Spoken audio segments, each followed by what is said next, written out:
Hello, and welcome to Tech Latest by Nikkei Asia, where we bring you the freshest updates from the technology sector in Asia.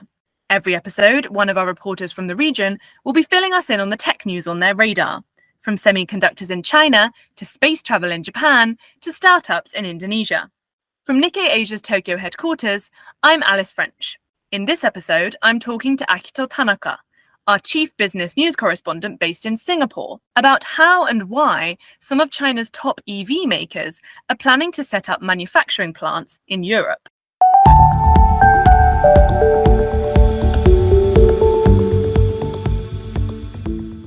Hi, Akito. Thanks so much for coming on again. Hey, Alice. Thanks for having me. So, as listeners might remember, in last week's episode, we talked about how the EU is becoming increasingly concerned about the influx of cheap Chinese electric vehicles in the global market. Now, that story's developed quite a bit in the past 7 days. Can you tell us what the latest updates are? So a little stats to begin with. So China last year produced about 7 million new energy vehicles, including EVs.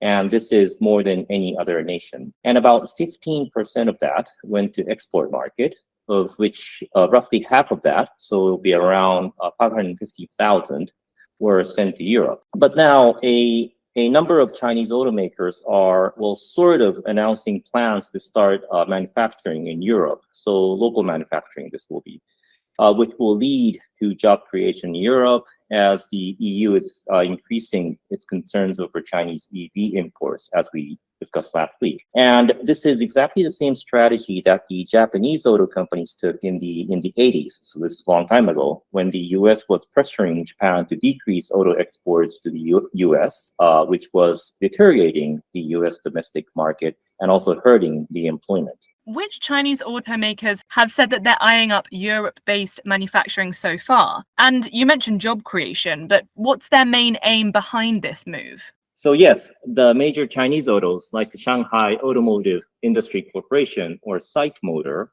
and BYD, the world's top EV manufacturer, and Great Wall Motor and Chery Automobile, they all sort of indicated that they are considering setting up factories in the EU. Now, some say that they are selecting locations by year end, and others say that they have begun process of choosing the site.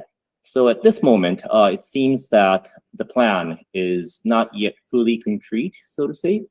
But the idea behind this is that they are all saying that they will consider manufacturing EVs locally in EU to ease the anxiety in the region.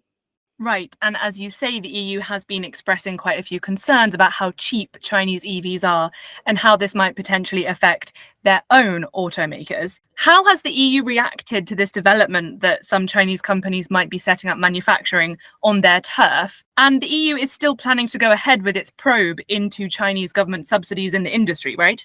Yes, so at this point, the tension is still there, as you said. EU's trade chief was visiting Beijing this Monday, and he told in a speech there that the EU is forced to becoming more assertive because currently it lacks a level playing field with China.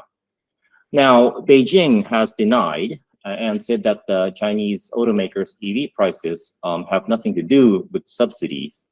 And a Chinese foreign ministry spokesperson criticized the EU investigation, saying it will disrupt the stability of global auto industrial and supply chains. Okay, and is this push towards manufacturing in Europe only coming from automakers, or could it maybe be a sign of a new tactic from China's tech industry as a whole? It's not only Chinese EVs that are seeking to set up factories in Europe. A similar trend is taking place for batteries and other core EV components. So the Chinese battery maker CATL, they started a factory in Germany last December, and now is building another one in Hungary. And other Chinese battery makers are looking into countries like Germany and Portugal for new factories. So this is not only EVs, but yes, other tech sectors are looking at building factories in Europe as well.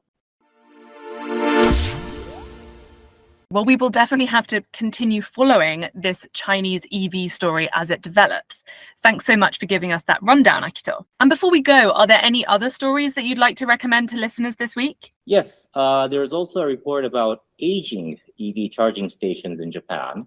This is about the problem that Japan has set up the charging infrastructure, but the actual EV market has a challenge of taking off. And another report on the new development of Huawei's new so-called 5G smartphones. The company said that they are working overtime to meet the domestic demand. Another interesting story. So please check these out as well. Great. Well, thank you so much for coming back on, Akito, and I look forward to speaking to you again soon. Thank you, Alice. That's all for this episode. You can read more of Akito's reporting, along with a host of other stories about Asia's tech industry, on Nikkei Asia's website, asia.nikkei.com. And if you like what you hear, why not subscribe to our weekly Tech Asia newsletter, which will be delivered to your inbox every Thursday. There's a link to sign up in the show notes. And check back in next time for more updates on the tech trends that matter.